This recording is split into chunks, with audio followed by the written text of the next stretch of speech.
संगठन सदैव जागता है। जब आप आराम में रहते हैं उस समय भी संगठन काम करता रहता है और संगठन को प्रत्येक शिक्षक की, प्रत्येक शिक्षिका की उस समस्या के विषय में ज्ञान होता है जिस विषय को आप लोग भुगत रहे होते हैं अपने फील्ड में।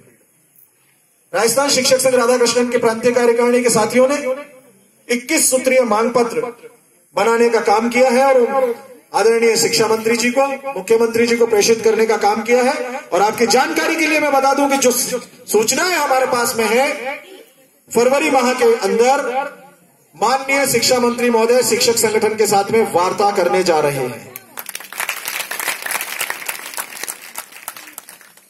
जो 21 सूत्रीय मांग पत्र हमने दिया है उसमें हमने पहली मांग जो रखी है वो पहली मांग रखी है जो नयों की भी है, पुरानों की भी है, बच्चों की भी है, अभिभावकों की भी है, शिक्षकों की भी है, शिक्षिकाओं की भी है।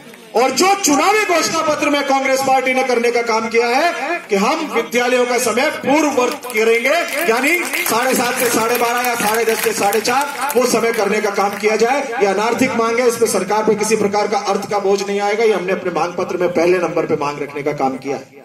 दूसरे नंबर पर हमने जो मांग पत्र में मांग रखी है वो ये रखी है कि न्यू पेंशन स्कीम को बंद किया जाए और पुरानी पेंशन स्कीम व्यवस्था को अविलंब लागू किया जाए। जिस प्रकार की सूचनाएं आपके पास है, हमने ये बात बताने का काम किया है कि शुद्ध रूप से राज्य सरकार का विषय है। राज्य सरकार चाहे तो अपने कर्मचारियों को नवीन पेंशन योजना स्कीम लागू करे या पुरानी पेंशन स्कीम लागू करे। जब आपने किसानों को करोड़ों करोड़ कर्जा माफ करने का काम किया है तो फिर इन नवीन पेंशन योजना वाले साथियों ने आपका क्या बिगाड़ा है? इनको भी पुरानी पेंशन स्कीम लागू करें। और इनको तो पेंशन अभी देने की भी जरूरत नहीं है।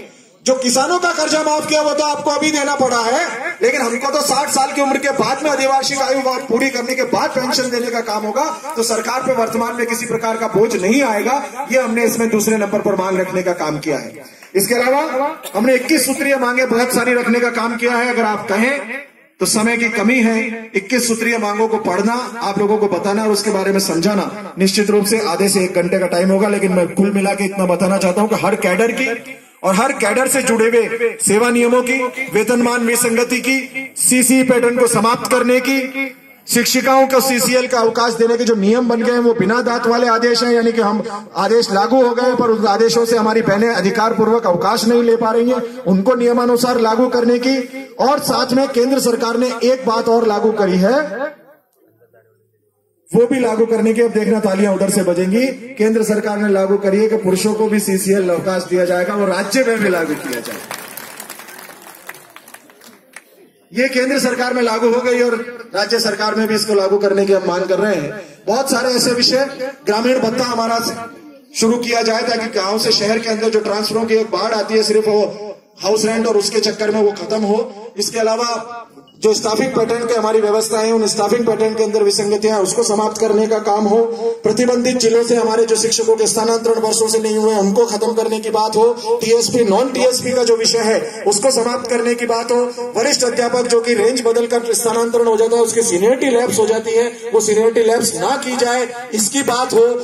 वरिष्ठ अध्यापक से लेक्चरर की पदोन्नति और लेक्चरर से ऊपर प्रिंसिपल की पदोन्नति और प्रिंसिपल और सेकेंडरी स्कूल हेडमास्टर की पदोन्नति का जो रेशियो है उस रेशियो को 90-10 के आधार पर किया जाए। इस मांग को करने की मांग हमने यहाँ पर करने का काम किया है। उच्च प्राथमिक विद्यालयों में 120 की छात्र संख्या पर जो शारीरिक शिक्षक का पद सर्जित होता है वो छात्र संख्या की बाउंडेशन हटाई जाए। मिडिल स्कूल के अंदर द्वितीय श्रेणी का प्रधानाध्यापक हर स्कूल में दिया जाए। पंचायत राज की जो प्राथमिक विद्यालय हैं उनमें न्यूनतम स्टाफिंग पैटर्न के अनुसार जो छात्र संख्या अनुसार है उसको तोड़ते हुए 5 शिक्षक कम से कम वहां पर दिए जाए। इस तरह की बहुत सारी बातें जो हमने यहाँ पर रखने का काम किया है। इसके अलावा जो पिछली सरकार के अंदर जिनका जो तृतीय श्रेणी शिक्षक जिनको बना दिया गया था, जो लैब असिस्टेंट हमारे साथी थे, उनसे रिकवरी करने की जो बात हुई थी, उनकी रिकवरी को रोकते हुए, उनकी रिकवरी पर प्रतिबंध लगाते हुए उनको पुनः तृतीय श्रेणी शिक्षक के अनुरूप वेतनमान दिया जाए। इस मांग को करने का हमने इसमें काम किया है। अंतर जिला अंतरमंडल स्थानांतरण और वरिष्ठ अध्यापकों के स्थानांतरण नियमबद्ध प्रक्रिया से किए जाए। स्थानांतरण नीति नियम से बनाकर पारदर्शी नियम उसमें लागू किए जाए और बीएलओ और अन्य जो गैर शैक्षणिक काम है इससे शिक्षकों को मुक्त किया जाए। इस प्रकार की 21 सूत्रीय मांगों को हमने इसमें रखने का काम किया है और शिक्षा मंत्री महोदय के यहाँ से जो सूचनाएं हमें प्राप्त हुई हैं, फरवरी माह के अंदर शिक्षक संघ राधाकृष्णन के साथ में उनकी वार्ता प्रस्तावित है और जैसे ही उसकी सूचना आएगी निश्चित रूप से आप तक पहुंचाई जाएगी। मैं सिर्फ इस अवसर पर यह कहना चाहता हूं कि राजस्थान शिक्षक संघ राधाकृष्णन और अन्य संगठन, मेरे कुछ साथियों ने उस पर बोलने का काम किया। मेरे कुछ साथी यहां पर होंगे जो अन्य संगठनों का भी अनुभव रखते होंगे, कभी ना कभी उनसे जुड़े रहे होंगे। अगर ये कभी देखना हो तो शिक्षक संघ राधाकृष्णन के कार्यक्रमों में आइए। शिक्षक संघ राधाकृष्णन के कार्यक्रमों को अंदर आपको परिवारवाद मिलेगा, यहाँ पर जातिवाद नहीं मिलेगा, यहाँ पर क्षेत्रवाद नहीं मिलेगा, यहाँ पर मिलेगा तो आपको परिवार का प्यार मिलेगा, यहाँ पर मिलेगा तो आपको परिवार का अपनत्व मिलेगा। आप आके देखिए अजमेर के अंदर, मैं आमंत्रित करता हूं राजस्थान के कोने कोने से आए हुए मेरे साथियों को।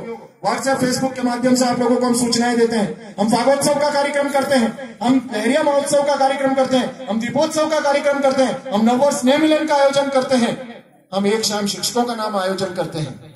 आइए और इस कार्यक्रम को देखने का काम करिए। हजारों हजार रुपए खर्च करके इन कार्यक्रमों को करने का काम करते हैं। और आज भी आप लोगों की जानकारी के लिए बताना चाहूंगा कि अजमेर जिले से 13 बसें यहां पर आई हैं।